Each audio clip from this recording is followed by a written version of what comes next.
Olá, boa noite, tudo bem com vocês? Como eu havia prometido, eu vou hoje me dedicar ao artigo 997. Lembrando que ainda não é nossa aula será postada amanhã, mas o artigo 997 requer um tempo maior de dedicação. O que eu fiz? Eu estou mandando, juntamente com o vídeo, eu estou mandando um modelo de contrato social para vocês e estou mandando também um comparativo que eu fiz do artigo 997 com as cláusulas de um contrato. Lá no artigo 997 diz assim, ó, a sociedade constitui-se mediante contrato escrito, particular ou público, que além das cláusulas estipuladas pelas partes, mencionará. Isso significa que o contrato pode ter outras cláusulas, se assim vocês quiserem, né, como sócio. Mas essas contidas no artigo 997 não pode faltar. Eu sempre gosto de brincar que eu acho que o artigo 997 é como se fosse uma espécie de receita de bolo. Para chegar até um contrato social, você precisa das cláusulas contidas no artigo 997. Você pode ter outras cláusulas, mas essas contidas no artigo 997 não pode faltar no contrato. Lembrando que existem contratos muito maiores. Esse que eu estou mandando para vocês é um contrato simples, com poucas cláusulas, mas existem contratos maiores. Na minha vida profissional, por exemplo, eu já vi contrato com 26 páginas, né? Então, cláusulas você pode colocar quantas você quiser, desde que não sejam ilegais. Mas as contidas no artigo 997 são obrigatórias. Então, na primeira etapa, você vai ver ali exigência: nome, nacionalidade, estado civil, profissão e residência dos sócios, se pessoas naturais, e a firma ou denominação, nacionalidade e sede dos sócios, se jurídicas. Lembrando que empresas também podem participar de sociedade, né? Lembrando que apenas neste caso, se a sociedade for constituída exclusivamente por empresas, a administração terá que ser exercida por uma pessoa física, haja vista que pessoa jurídica não pode praticar atos pessoais, né? São os chamados atos pessoais. Então você vai ver ali, na cláusula que eu mandei para vocês, a qualificação dos sócios. Por que a regra estabelece tanto a questão do estado civil? Porque, lembrando mais uma vez que existe impedimento. Pessoas casadas em regime de comunhão universal de bens e separação obrigatória de bens não poderão ser sócios entre si dentro de uma empresa. Denominação, próxima cláusula, inciso 2. Denominação, objeto, sede e prazo da sociedade. Denominação por quê? Porque é como a empresa será conhecida, como a sociedade será conhecida. No exemplo que vocês estão recebendo, a sociedade se chama ABC, Marcenaria Captaria Limitada ME. Objeto. Você precisa esclarecer quais são os objetos que serão explorados pela sociedade. Lembrando mais uma vez que no mesmo CNPJ você não pode ter objetos conflitantes. Você não pode ter uma panificadora e um açougue funcionando no mesmo CNPJ. A sede da empresa, porque existem normas com relação ao registro da sede, que também devem ser contidas essas informações nos registros das filiais. Prazo. Lembrando que algumas sociedades são constituídas para durar por prazo determinado, e eu vou ter um artigo específico sobre isso, mas quando você entra numa sociedade por tempo determinado dela, você não pode sair antes do término do prazo, a não ser que houver justa causa. Mas se não houver justa causa, de lá você não pode sair, a não ser que haja um impedimento, né? Uma motivação. Já é o contrário das sociedades por tempo indeterminado. Essa você pode sair a qualquer tempo, você só precisa avisar com 90 dias de antecedência para os seus demais sócios. Inciso 3º. Capital da sociedade, expresso em moeda corrente, podendo compreender qualquer espécie de bem suscetível de avaliação pecuniária. Esse também não é novidade. Eu já citei várias vezes para vocês em sala de aula.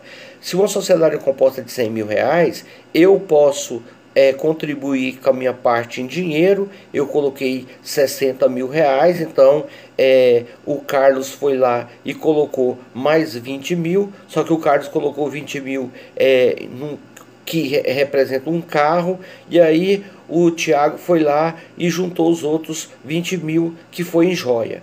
qualquer bem suscetível de valor pecuniário, ou seja, qualquer objeto que seja capaz de virar dinheiro. É o caso, por exemplo, das marcas registradas. Elas são objetos que são registrados, então elas valem dinheiro. Patente, né? Registro de patente também. Qualquer bem suscetível de avaliação pecuniária. Objeto, obras de arte, qualquer um. A cota de cada sócio no capital social e o modelo de realizá-la. Olha, isso vai fazer total diferença quando a gente começar a falar lá no artigo 1056, 1057. Mas o fato é que as cotas, elas são divididas geralmente em valores de R$1 cada uma, porque as cotas não podem ser fracionadas. Você não pode ter uma cota e meia dentro da sociedade. Então os contadores preferem colocar valor de R$1 cada uma. Isso significa que se eu tenho 60 mil cotas de R$1 cada uma, cada cota minha vale um voto. Eu sou detentor de mais de 50% do capital social. Isso significa que eu controlo a sociedade. Eu tenho mais voto do que o Carlos, eu tenho mais voto do que o Tiago. Muito embora, e também, obviamente, eu terei mais lucro no final. Mas também, se der prejuízo, eu terei mais prejuízo ao final das contas.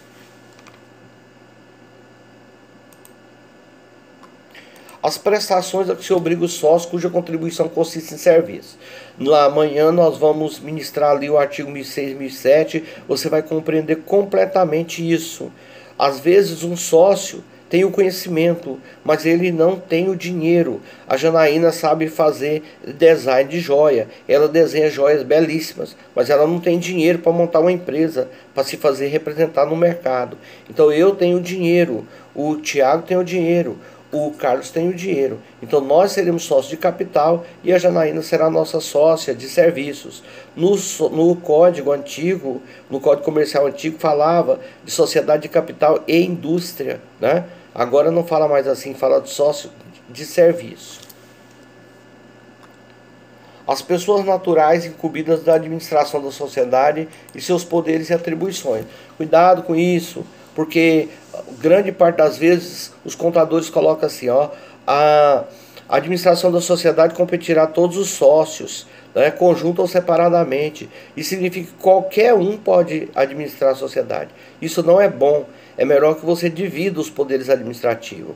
A PC cuida da parte de gestão de pessoal. A Janaína cuida da parte financeira. Carlos cuida da parte de compra e de vendas. Então é melhor que você especifique. Se você não especificar, todo mundo pode ser administrador da sociedade. Lembrando apenas que aquele que administra tem que ser remunerado. Essa remuneração é chamada de pro labore. Quem decide qual o valor são os sócios. Eles, os sócios, vão decidir quanto é o valor dessa remuneração. E esse pro labore não é adiantamento de lucro, é despesa, porque se nenhum dos sócios quiser administrar a empresa, nós vamos ter que contratar um terceiro. E aí quando contratar esse terceiro, nós vamos ter que pagá-lo. Então pro labore não é adiantamento de lucro, pro labore é despesa. E quem tem direito de pro labore é somente o sócio que administra a empresa. A participação de cada sócio nos lucros e nas perdas, essa também é uma regra matemática. Se eu tenho 60%, eu tenho 60% do lucro e tenho 60% dos prejuízos. Essa é a lógica, né? Não é sempre assim, porque tem as sociedades com responsabilidade ilimitada, como eu vou falar, né? Mas a regra básica é essa, que o sócio que participa proporcionalmente, tanto nos lucros quanto nas perdas, né? O inciso 7 fala se o sócio responde ou não subsidiariamente pelas obrigações sociais. Tem muita crítica com relação a esse inciso. Por quê? Porque a própria lei já vai lá e diz quando é que tem responsabilidade solidária e quando é que ela é limitada. Mas olha só, eu como pai, eu posso decidir ser sócio de Janaína e ter responsabilidade ilimitada sobre todo o prejuízo? Posso. Mas nesse caso é bom lembrar que se a empresa der lucro, 60% é meu, 40% é de Janaína. Mas se a empresa der prejuízo e Janaína não tiver como pagar os 40% dela, se a minha responsabilidade é solidária e limitada, eu vou ter que pagar toda a dívida sozinho. Então, geralmente não é o que as pessoas querem, né? E por último, o parágrafo único. E o parágrafo único é fácil de você se recordar. É porque é só você lembrar. Tudo aquilo que é feito e que não é alterado, toda alteração que é feita na estrutura da empresa e não é averbado no órgão competente, não pode ser suscitado contra terceiros. E isso é fácil, porque basta você lembrar de novo daquele exemplo que a gente deu em sala de aula, da mulher que divorciou do marido, mas não foi feita a averbação da sentença de divórcio lá na junta comercial. Quando a conta da Receita Federal chegou, ela teve que pagar a parte dela, porque não pode ser oposto a terceiro aquilo que não foi averbado na junta comercial. Ok? Amanhã a gente se encontra de novo. Esse vídeo é apenas um vídeo à parte para poder ajudá-los no artigo 997, que é um artigo bem complicado e merece um estudo mais detalhado dos senhores. Até amanhã, boa noite.